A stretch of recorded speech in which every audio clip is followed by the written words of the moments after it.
We're talking about bonding communication circuits and their hazards in accordance with the NEC. All right, let's just establish a base, right? Relax. You know what I found out some of the guys are doing, Brian? I don't know if you know this, but some of the guys are watching this live, but they put it on pause. And when I give a code rule, they put it on pause. They go into the code, they highlight it and mark it, and then they place it off a pause, and then they watch it again. So that's kind of cool. All right, so let's go to Chapter 8 in the National Electric Code. Right? Code has 9 chapters. Chapter 8 has to do with communication systems. And in Chapter 8, which none of the rules in Chapters 1 through 7 apply to Chapter 8. It's kind of like a prima donna. Chapter 8 is like, listen, unless we say we want to comply with 1 through 7, then none of the rules in 1 through 7 apply to Chapter 8, except the definitions that's contained in Article 100 actually applies to Chapter 8. So the definitions will apply to Chapter 8, but everything else doesn't apply to Chapter 8 unless Chapter 8 rules specifically identify, like, hey, if you're going to put this in a hazard classified location, you have to have this requirement. If you're going to go into a plenum space, if you're going to be going through fire rate. So Chapter 8 will reference those rules that are contained in Chapters 1 through 7. Okay, so now what's in Chapter 8? Interesting, what was a change in the 2020 code? If you're familiar with hazardous locations, there's an Article 500, which is kind of like a general conversation about hazardous classified locations. Then there's a 501, which is Class 1, hazardous locations. Then there's a 502, which is Class 2, 503, which is Class 3, and then 504, and it goes on down the line. So 500 is just kind of saying, hey, listen, let's just talk about all the general requirements of hazardous classified locations so that we don't have to keep repeating them in each of the chapters. Well, Chapter 8 was the same way. See, communications circuits had a set of rules, and coaxial cable had a set of rules, antennas had a set of rules, and they were kind of repeating each other 3 times. And they said, listen, let's take all the common rules that apply to, in that time, 800, 810, and 820, and let's just put them all into 800 where they're generically applying to all. But if you put them in 800, then what happens to the rules that were 800? Okay, let's take the rules out of 800 that don't belong at 800 anymore, and let's make it an 805. Now, 805 has to do with telephones. We're talking about twisted pair wire. Is that, Brian? In other words, physical hard wire. And Brian, what do you call that kind of wire? I know that you were educating me on this. So what do we call that kind of wire? Well, it's UTP or twisted pair, either one. But this is specifically, in this case, we're talking about utility or communications utility connected wires. So it's not connected to a communications utility. So this isn't the little Cat 5 inside your house or your office. This is something that's actually connected to a communication utility. Well, this has to do with the old houses with the old telephone wire. Exactly. That wire. Listen, we're not putting that kind of wire in. I'm sure New York City is doing that. Some other places still doing that. Well, then you'd have to comply with 805. But if you're putting in twisted pair wire that you might be using for voice over the internet or you might be using for data, that's not a Chapter 8 wire method. That's a 725. That's a Class 2 circuit. Another conversation. So when we're talking about 805 communication circuits, we're talking about the old Bell system wiring that they came in and they put the wires into the building. Okay, so guess what? How about we forget about 805 because we're not doing 805. All right. So then what about 810? 810 has to do with radio and television equipment. It really primarily has to do with the antenna. A satellite, VHF type antenna you put on a house, maybe a ham radio, then you're going to have a big antenna. So any kind of antennas is going to be 810. And then 820 has to do with CATV, which is coaxial cable. But now we're not going to worry about the wiring inside the building. We're going to talk about when these systems are coming to a building, okay, then we're going to have to do some bonding of those systems. So let's go on. First rule I want to take you to is 250.94. It's called an inter-system bonding termination. So probably should add that in the heading there. It's bonding of communication systems. And let me read you the text here. A bonding termination device right here. I probably should maybe have a detail, show this here. Maybe like an actual fitting that we have. Okay, can't get any more than that, okay? I'm sure you guys have seen this, okay? That's an inter-system bonding termination. The code says this in 250.94. A bonding termination device must be provided for communication systems in accordance with 250-94A through B. So they kind of tell you, you need to provide it. And the A and B gets into all the details, what it is. And by the way, there's an Article 100, which has a definition of an intersystem bonding termination. And maybe somebody can, Brian, or maybe you can look it up because I'll take the time here. Maybe read that definition of an intersystem bonding termination. You put this fitting, you have to have it there. Now, why does the code want to, this is relatively new. I want to say only 4 or 5 code cycles, 15 years, possibly, maybe less, maybe a little bit more. This is the intersystem bonding termination right here. Now, what you do is you're going to take the antenna, we'll talk about that later on, different parts of the antenna wiring, and then you're going to connect it to the intersystem bonding termination. You're going to run a bond wire, is what you're going to do. And then you're going to come from the cable TV, and you're going to connect it to the intersystem bonding termination. I'm not showing the telephone because typically you don't run the telephone supply to a building. But the telephone company is actually going to take their telephone box, whatever you want to call that, it's a primary protector, a DMARC box or something like that. They're going to take their telephone box and they're going to actually run right to that intersystem bonding termination. So guess what we're doing? We're taking the satellite, we're taking the cable TV, we're taking the telephone, and we're taking the electrical power system, and we're all doing what? We're bonding all those parts together. We're not grounding. People have we're going to ground the telephone. We're going to ground the satellite. We're going to ground the cable TV. We're not grounding anything, guys. That's a green wire. We're bonding them. And that's what it says in Chapter 8. We're bonding those conductors when you're going to the intersystem bonding termination. So take a look at this. See? They're all connected together. Now, the theory is this. I don't show it. But you see this cable? I don't show this. But you see this cable TV? Out somewhere away from the premises, it's going to be connected to that like a green box. And guess what they have there? They have a ground rod there. And they're shielding their cable connected, we're not going to get too detailed, to the primary neutral conductor. Okay? And the telephone, which we're not showing here, the telephone company has a ground rod in their little box also, and they connect that shielding of the cable to the primary neutral conductor. This is a real important point. Later on, you're going to see why. But we don't need to know that unless you want to understand the theory as to why did this happen to this house. Okay, so now the theory is this. If you take a cable coming into a building and you drive a ground rod, let's say 400 feet away, it's what it is, and it's grounded to primary, and then you take electric power and you take the cable and you bring it over, let's say, to a $5,000 TV, which means you have the cable coming in with a shield, and you have electric power coming in with an equipment grounding conductor to the same point, but the electrical system is grounded, actually grounded, meaning connected to the earth at the building. The shielding of that coaxial cable, the CATV, going back 400 feet is actually what? Grounded. Now, guess what happened? That shield of that cable is connected to the TV. The TV has an equipment grounding conductor that's grounded at that premises. That means that the TV is actually referencing to 2 different points that are, let's say, 400 feet away. Lightning strikes the earth. It creates a voltage gradient. Guess what happens? It now goes between those 2 points, and you toast your electronic equipment. Guess what you want? You don't want a difference of potential between any outside wiring coming in a building. So when it all comes to the building at one time, you do what? You bond it together with the intersystem bonding termination. So now if you bring the telephone and the cable TV and the AC power and you take all the conductor parts and you bond them all together and you connect it as one point here.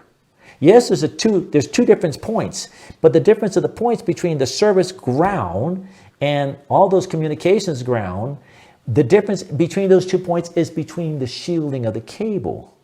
Not that it goes from the ground somewhere outside on the shielding of the cable to the TV, from the TV to the equipment grounding conductor. So by grounding and bonding them all together and then grounding them, we've established the closest point we can to zero between the electronic equipment that's connected to that system. Now, let's just stop right there. Okay? So what do you have? Brian, tell us the definition of an intersystem bonding termination, Article 100. Let's see Got it right here. Intersystem bonding termination is a device that provides a means for connecting intersystem bonding conductors for communication systems to the grounding electrode system. Okay, here it is right here. This is the means to interconnect communication systems to the grounding electrode system because we're connecting it right to the grounding electrode conductor. Now, you don't have to use this type connected to the grounding electrode conductor. They make, I mean, my goodness, they make like a slew of fittings. They make a fitting that goes right onto the enclosure, and then you can sleeve it with PVC and you can screw it in there. So there's a lot of combinations you can have. So I'm showing this example here because I kind of like it. It's kind of easy to show it. It kind of demonstrates what it is. Okay, so the code in 25094A1 says that fitting, the intersystem bonding termination, has to be accessible for the connection and inspection. Accessible. See, if you go to, I'm not going to get into it. If you go to Article 100, it defines what's accessible. Accessible basically means you can get to it somehow. I mean, you might have to go up in the attic. You know, you might have to dig a hole to get to it. That still is accessible. Accessible means that, Brian, when you get a chance, read me the definition of accessible, just so we can kind of keep in the But you know what, guys? You put on the grounding electroconductor, and it's right there. It's clearly going to be accessible because the service is accessible. Oh, by the way, this intersystem bonding termination is required for all feeders to run to buildings. So if you have a remote building, you need to put an intersystem bonding termination at that remote building disconnect. But there was a change in the 2020 code, and the change says, well, only if there's communication systems at that building. So if you're running a feeder to a remote building and there is no communication systems at that remote building, then an intersystem bonding termination device is not required. All right, so Brian, what is accessible? All right, accessible is applied to equipment capable of being reached for operation, renewal, and inspection. Okay, there's two accessibles. That's the definition of accessible. That's accessible as applied to equipment. There's another one, accessible as applied to wiring methods. That's capable of being removed or exposed without damaging the building structure or finish, or not permanently closed in by the structure or finish of the building. So you can't conceal it, right? All right. So I think we all know what accessible means. Be able to get to that little sucker, put the screw in there, have inspection, and, inspector shouldn't have to be getting in an attic to get to it. But I don't think that's a problem. All right. Continuing, 25094A4. The intersystem bonding device must be securely mounted and electrically connected to the service disconnect, so you can put it to the service disconnect, the meter enclosure, or the grounding electroconductor. Brian, do me a favor. Take a look at 25094A4, because the way the language in the graphic implies, it only applies to the service disconnect, and I thought that you had to have it to the service disconnect and a remote building disconnect. It means unless the remote building has no communication system. So I question that word service disconnect, if it only is the service. All right, while you're looking that up, let's go into the note. So there's an informational note. You got it there, Brian? Yep, sure do. All right, what does it say? A4 says, at the service equipment, be securely mounted and electrically connected to an enclosure for the service equipment, to the meter enclosure, or to an exposed, non-flexible metallic service raceway, or be mounted at one of those enclosures and be connected to the enclosure or to the grounding electroconductor with a minimum 6-gauge copper conductor. All right, but let me read 25094A. 25094, intersystem device. An intersystem bonding termination device for connecting intersystem bonding conductors shall be provided external to enclosures at the service equipment or meter equipment enclosure and at the disconnecting means of any additional buildings or structures. You see that, Brian? So A, the parent rule of A, tells us that this applies any additional buildings or structures. Make a note, Brian, for me to do a public input to identify that has to do with 250.32. So this is talking about, and I need to make a change in 23 code here, because the parent rule A is telling us it's a service equipment and the disconnect for additional buildings or structures. But then when we go to 4 is talking about the service disconnect. So Brian, make a note, and the meter can, and it's not recognizing that we can put it at remote building also. And then there's an exception in there. Well, we're not going to worry about that. All right. So it's not only the servers, it is other buildings and structures that would be supplied by a feeder. And so I'm going to make a note and look at this and see what I can do to edit this. Now, this is correct as far as the code is concerned. The problem is A4 is kind of focusing on services, what the original rule was, but 215.94A was changed from not only service equipment, but additional buildings and structures, the disconnecting means. So we're okay. That's the language that's correct. All right. So let's go. The note. Note 2 says communication systems must be bonded to the inter-system bonding termination in accordance with, and then we give you a list of rules. Now, if it's antenna and satellite dishes, which is, I'm not sure if it's antennas or satellite dishes, it would be antennas was what 810.51, and 810.21 would be the rules that tell us.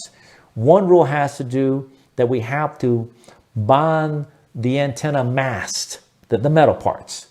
And another rule is we have to then install A10 would be, we have to put an electric discharge, and then we're going to have to bond that electric discharge. So there's two things when you get into antennas. It's the antenna mass, and it's going to be the antenna cable. Or both are going to have to be bonded to the inner system. So that's two conductors right there. And then if you go to cable TV, 820.100 tells us that we also have to bond to the inner system bonding termination. And then if you get the telephone circuits that we're not doing, but it's the same thing in 805.93B, it says, hey, the metal sheath of the telephone coming to a building is going to have to be bonded to the inner system bonding termination. So that's the telephone company said, and that's what they do. We got it? That's what 215.94 is all about. So now, let's go down the line. Let's go to the code. Let's go to bonding of telephone systems, which we don't do because the telephone company brings it in. They bring in a a cable that has a metal sheath. I probably should have a picture of that. Brian, I'm making enough for me to get a picture and add this for the future. I have a really nice picture inside. Okay, so here's a telephone. So we don't do this, but the telephone is going to bond over to the inner system bonding termination. By the way, in all my graphics, we use green when it has to do with bonding, and we use the copper when it has to do with grounding. So you can see right here, that's a copper wire. That's your grounding electroconductor, and all the green is your bonding conductor. So telephone, they make a connection to the inner system bonding termination. No big deal. And see, 805.93 tells us to go to 800.100, and 800.100 tells us to go to the inner system bonding termination. So one says you have to do it in accordance with this rule, and that rule tells us connected to the inner system bonding termination. So we don't care about the telephone. Well, we will in a few minutes. Okay, how about satellite and ham radio antennas, or any kind of antenna? I'm not an antenna guy, but I'm sure there's lots and lots of different types of antennas that are being installed on buildings. And here's what it says. The antenna lead in surge protector, okay, later on, we'll have to find out what that rule is. It tells us that we have to have a listed antenna discharge unit.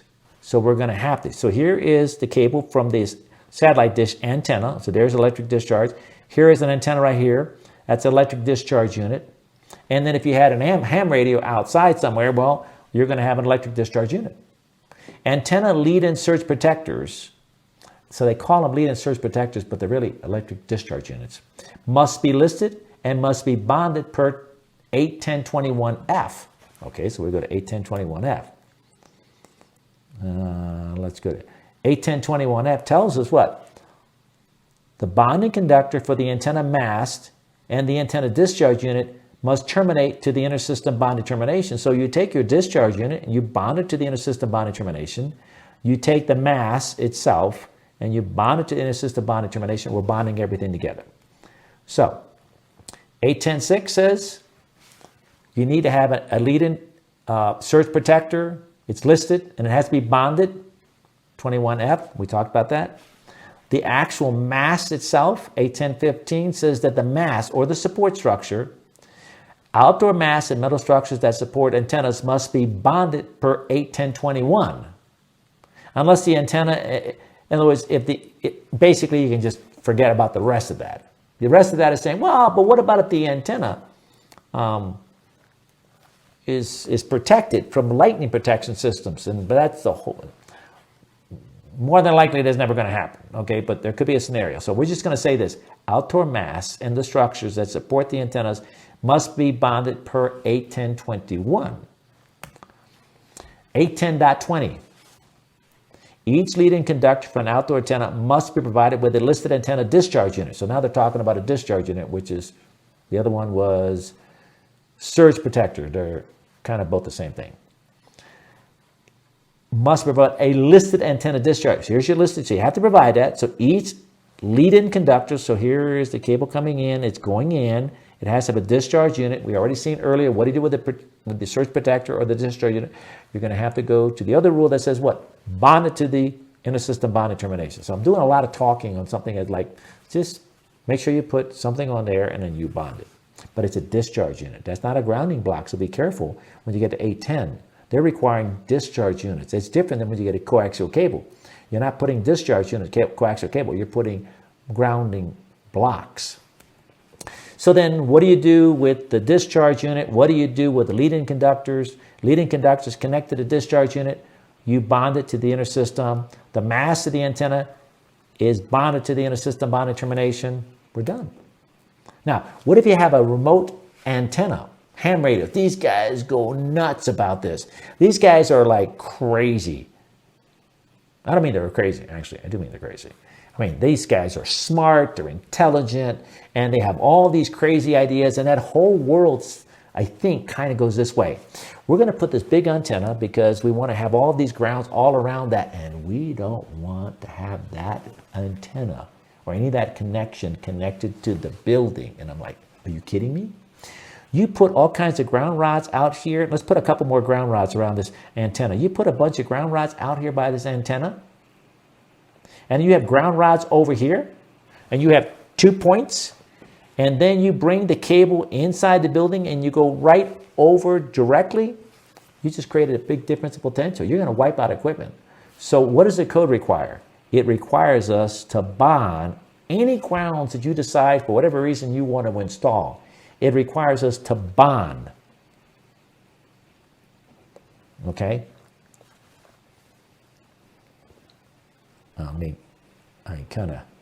Brian, call me back. So, if you want to drive a ground rod, fine. Bond them together. And, oh, by the way, they tell you what size wire. 6-gauge wire is the size that we bonded together. All right? So, ham radios, do all you want to do, but bond your electrical system or your grounding electrode system. Bond it over to the building grounding electrode. You don't want to do it? Okay, wipe out all your equipment because you have everything connected at Earth. Your equipment's connected to this part of the Earth, and everything goes in the middle, and you wipe everything out. Whatever. I don't care. Hey, you know what's one problem I can tell you right now? I don't know what to tell you to do. Hey, Mike, I have an apartment building. I want to put a satellite dish on my apartment building. Yeah? Yeah. Where am I supposed to... Do I need electric discharge? What do they call it? It's called an antenna discharge unit. Yeah, you do. It has to be listed. Yeah, it has to be a listed antenna discharge unit. Okay, got that, Mike. But I'm on the 14th floor. Yeah. Where am I supposed to... But see, the wire is coming right outside my patio, and it's coming right in here. And so I can put the electric discharge unit right here, right? But I'm supposed to bond that electric discharge unit to the service of this 45 unit, 80 unit building. I'm supposed to bond the satellite to the inner system bonding termination, which is going to be at the service equipment or the meter enclosure or all those other stuff that we talked about earlier. I don't know what to tell you. Because clearly people are not putting satellite dishes on all their patios. Putting a discharge unit there and running, I think it's, I forget what size wire. Brian, take a look at 810. I think it's I don't know what size wire. I think it's a 10 gauge wire that you have to then go to your inner system bonding termination. I don't know what to tell you. And I do talk to people about this, but I've submitted public inputs. As a matter of fact, Brian, make a note for me to submit another public input. I'm going to say I don't know what to do. So the best thing is don't answer the question. Just tell them, have the satellite guy do it. And by the way, when the satellite guys come out to put the satellites, they always bring a ground rod. Tell them, I don't want the ground rod. You just simply bond your electric discharge unit over to the intersystem bonding termination and stop. We're not looking to put ground rods and then having ground rods for one communication system different than the electrical system. All right, how about cable TV? I got stories on cable TV. Had cable brought to my house because I lived in the country for the longest time. Finally got cable. They never put a ground on it. I didn't have an intersystem bonding termination at the time. That was probably about 2000. There was no requirement for an intersystem bonding termination, and there was no grounding electric conductor because everything was hidden inside the wall. It looked beautiful, but the guy, when he brought the cable, had no way to connect anything. Of course, he could have connected to the service equipment enclosure, but he didn't do anything. It's just nothing. We'll talk about this. So what do you do with cable? Well, when the cable guys come in, you're going to be putting in a grounding block. Okay? Must have metallic sheath as close practical. Must have a metallic sheath bonded as close practical at the point of entrance. So pretty much where it comes in right there. So 82093A says it's going to have to be bonded per 82100. 82100 tells us, well, we have to go back over to 800 because that kind of handles the general requirements. And 100 tells us to connect it to the intersystem bonding termination. So it's not that complicated. Brian, did you say you had a question? Yeah, well, I got a couple. Okay, so to answer your question, what size, it actually refers us over to 81021, and in H it says, the bonding or grounding electrode conductor shall not be smaller than 10 gauge copper, 8 gauge aluminum, or 17 gauge copper clad steel or bronze. Yeah. I love that. 10 gauge copper or 17 gauge copper clad steel or bronze. That's because guess what? That's a size wire that comes with the satellite kit. Because it's like, what do they call it? Siamese cable, Siamese cable. And so they have a 17 gauge. Like, okay, well, if you're going to put it to be a 10 gauge, but if you buy it with a cable, 17 gauge is good. All right. So that answers that question. By the way, it comes with a satellite, right? And so you just connected intersystem bonding termination. So I was just kind of reading along in the code with you here, and I was reading 81020 antenna discharge units, receiving stations. And so I'm like, okay, well, what the heck's a receiving station? I'm assuming that must be the satellite box, right? Okay. Yep. Well, A says, the title of A is where required. It says, A, where required, each conductor of a lead-in from an outdoor antenna shall be provided with a listed antenna discharge unit. How do we know where it's required? I'm not seeing in here, I mean, I know we need to do it so we don't burn things up or blow it up, but why does it say where required? I tell you what, how about, Brian, since you sprung it on me right now, and this is not a time for me to be able to get that kind of question to answer that, we can then address that next week and say, okay, well, where is it required? And it is required to have, and another part, I think it was 8, in the beginning part of 810. I'll look, I got you. I think it was 810.6. But, okay. All right, so cable TV, we're done. Was there any other questions? Okay. All right, so now, why am I doing this whole thing? Because I got this email. This email was what? Last Saturday. That's when I went over the bars. Okay? Here's the email. I'll try to read it to you. It might be a little small, Brian. I don't know if the guys can read this or not. He says, we had a severe storm at my house in Tennessee 2 weeks ago. A limb from one of the big oaks in the yard fell on the service coming from the electric utility. This is an electrical contractor, so understand it's not like a homeowner. The limb did not sever the service, but it broke the carrier cable the utility was using as a neutral. So you have that messenger wire, that carrier cable, that bare conductor that's going to be for your neutral. It broke that neutral. I smelled something burning and ran and opened the main to the house. Not a bad idea. I don't know if I would have been that smart. The smell got stronger, so I continued to investigate. I checked outside to find smoke billowing up behind my meter base and thought the service to the house was on fire. Grabbed a couple of containers and filled them with water and dosed the smoke plume. With the smoke reduced, I could see that the source was where my landline, you mentioned the word landline, right? Phone service came to my house. So I grabbed a seal tight and pulled it loose from the house. After dumping some more water on the house and down the conduit, I took the following pictures. Oh. I know the code calls for the grounding of communication services. Does it call for grounding communication services, guys? Yes or no? No. It calls for what? Bonding of communication systems to the ground at the service. No, we don't ground it to the ground. We do what? We bond it to the inter-system bonding termination. But this would have burnt my house down if it had not been there. So Mike, because I bonded the telephone and the coaxial cable to the inter-system bonding termination, and then my neutral got broken, then the cable sheath of my telephone and my coaxial cable actually became what? A neutral conductor, because see, I mentioned to you that the other end of the cable is what? Is both grounded and it's bonded to the primary neutral. And guess what happens? Current leaves the source and it does what? It returns to the source. And if you guys think current goes around, you just screwed up. So I don't even want to waste my time with you. Current leaves the utility transformer. It comes to the house, goes line 1, line 2, unbound. Everything is going wonderful.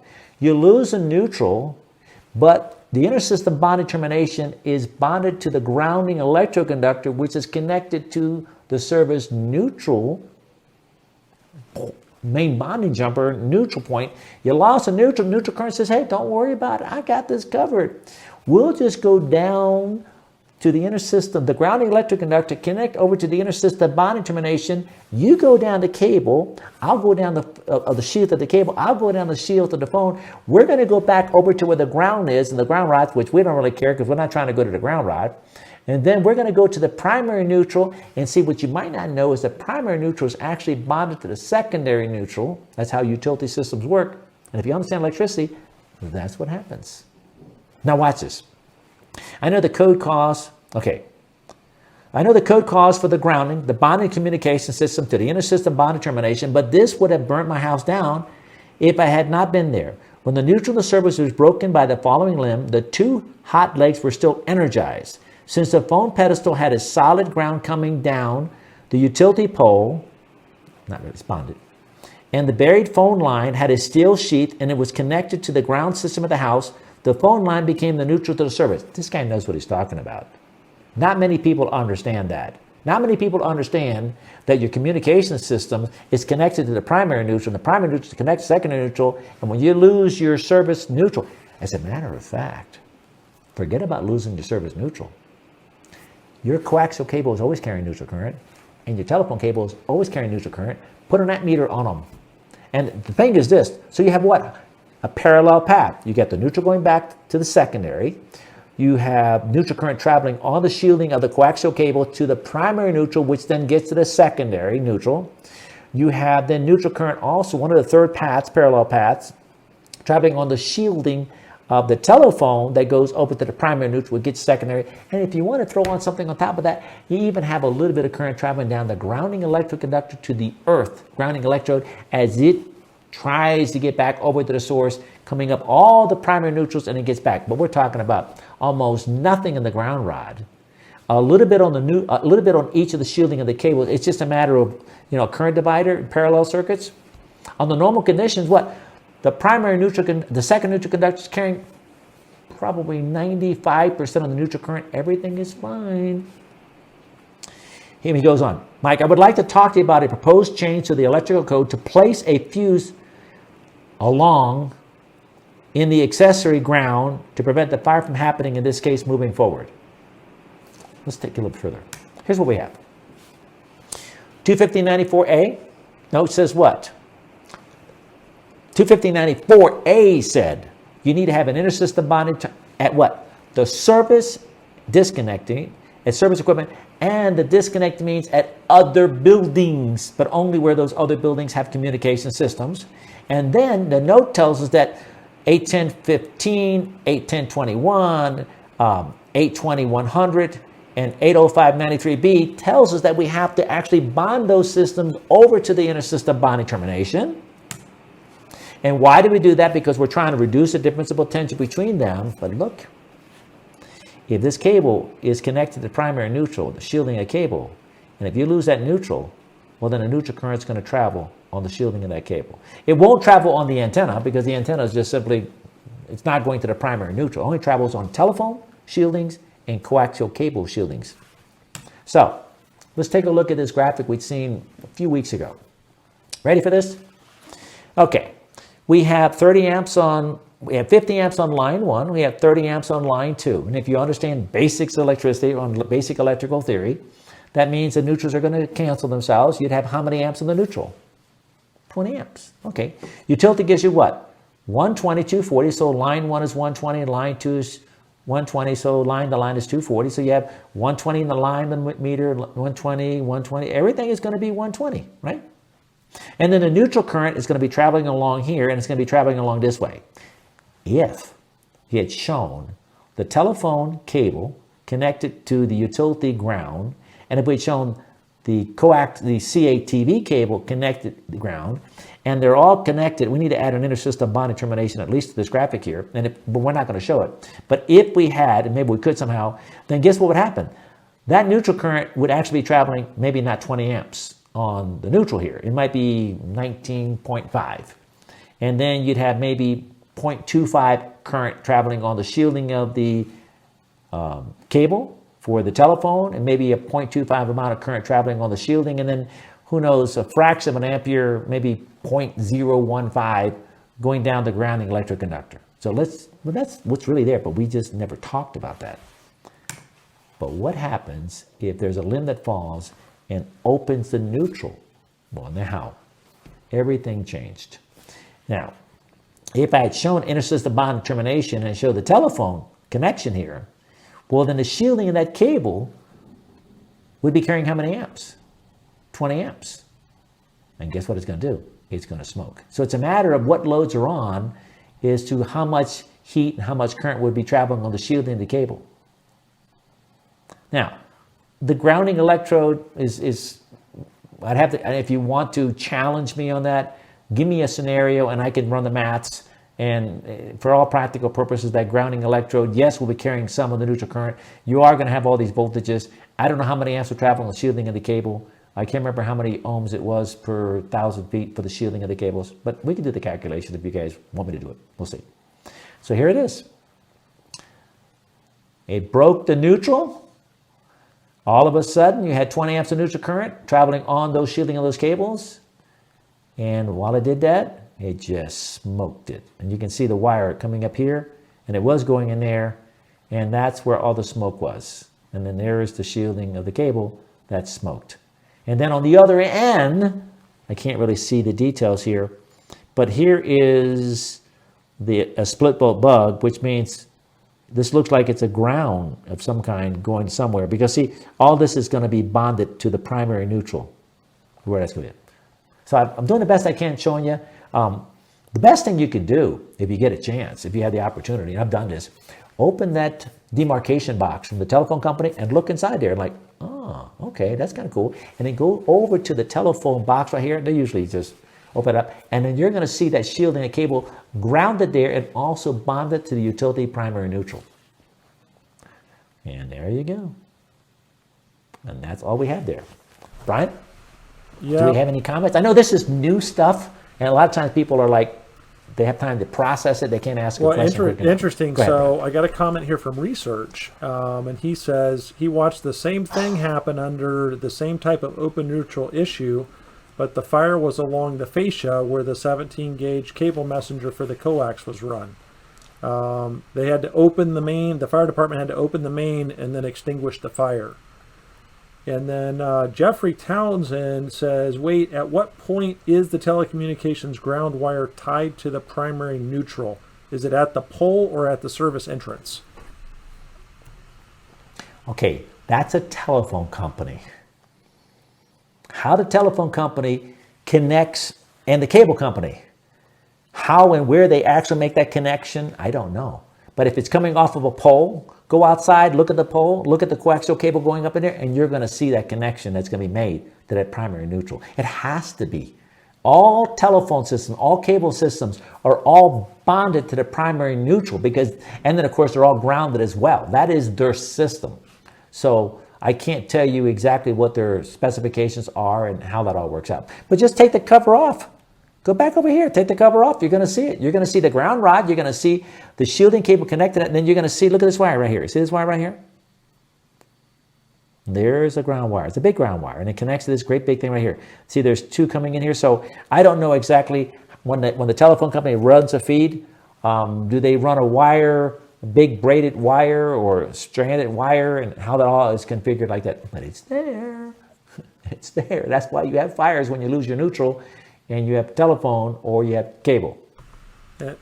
Is that right? One more little comment here, and this was by Logan, and I think it's valuable just to kind of mention. He says, what about in your public input to allow the use of the ground bus in like a meter main enclosure as the intersystem bonding terminal? It would still be accessible.